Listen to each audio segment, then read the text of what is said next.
घर में सीढ़ियाँ कहाँ बनवानी चाहिए, ये ज़्यादातर लोगों के मन में कन्फ्यूजन बनी ही रहती है। नमस्कार, एस्ट्रो मनीष गोंडा में आपका स्वागत है। आज इस वीडियो में बात करने वाले हैं कि घर में सीढ़ियाँ किस दिशा में निर्माण करवानी चाहिए, किस दिशा में नहीं निर्माण करवानी चाहिए, सीढ़ियों की संख्या कितनी होनी चाहिए, ये सारी बातें इस वीडियो में करने वाले हैं। सबसे पहले आपको बता दें कि एक मनुष्य का जो शरीर होता है वो 5 तत्वों से मिलकर बना होता है। अग्नि, वायु, जल, आकाश और पृथ्वी, इन 5 तत्वों से मिलकर बना होता है। अगर ये 5 तत्व कोई भी मनुष्य बैलेंस कर लेता है, इन 5 तत्वों पर कोई भी मनुष्य बैलेंस कर लेता है तो वो हर वो चीज़ पा सकता है जो उसे चाहिए। वैसे ही सेम हमारे घर में भी होता है। हमारे घर में भी 5 तत्व होते हैं, अग्नि, वायु, जल, आकाश और पृथ्वी।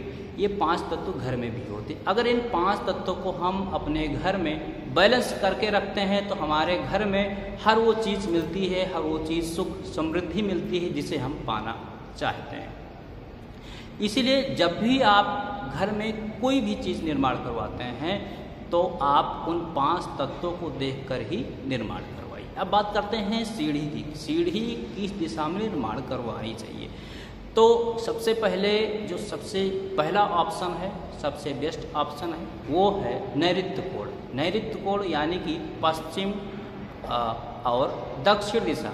यहाँ पर अगर आप सीढ़ियों का निर्माण करवा सकते हैं तो सबसे अच्छा है, सबसे बेहतर है। उसके बाद अगर आप यहाँ पर नहीं करवा सकते, हो सकता है बहुत सारे लोगों के घर में ऐसा संभव ना हो कि आप यहीं पर ही करवा पाएँ नैऋत्य कोण में, तो आप दक्षिण दिशा में दूसरा ऑप्शन है, दक्षिण दिशा में करवा लीजिए।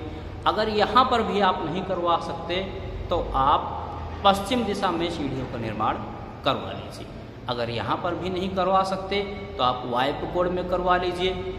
वायव्य कोण यानी उत्तर और पश्चिम दिशा में, इन 4 दिशाओं में आप सीढ़ियों का निर्माण करवा सकते हैं। लेकिन जो सबसे अच्छा है, सबसे बेस्ट है, वो नैऋत्य कोण है, यानी पश्चिम और दक्षिण दिशा, यहाँ पर सबसे अच्छा माना जाता है। अब बात करते हैं किस दिशा में नहीं करवाना चाहिए सीढ़ियों का निर्माण, भूल कर भी नहीं करवाना चाहिए।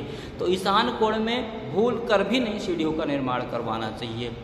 ईशान कोण यानी कि पूर्व और उत्तर, नॉर्थ ईस्ट दिशा में भूल कर भी सीढ़ियों का निर्माण नहीं करवाना चाहिए। दूसरा नंबर ब्रह्म स्थान में। ब्रह्म स्थान क्या होता है, तो घर का सेंटर, बीचों बीच मध्य को ब्रह्म स्थान कहा जाता है। यहाँ पर भी सीढ़ियों का निर्माण भूल कर भी आपको नहीं करवाना चाहिए।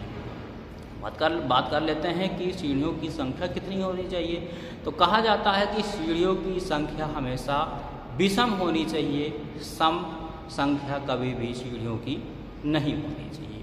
तो ये जानकारी थी सीढ़ियों के बारे में। अगर आपको जानकारी अच्छी लगी हो तो वीडियो को लाइक करें, चैनल को सब्सक्राइब करें। जय श्री राम।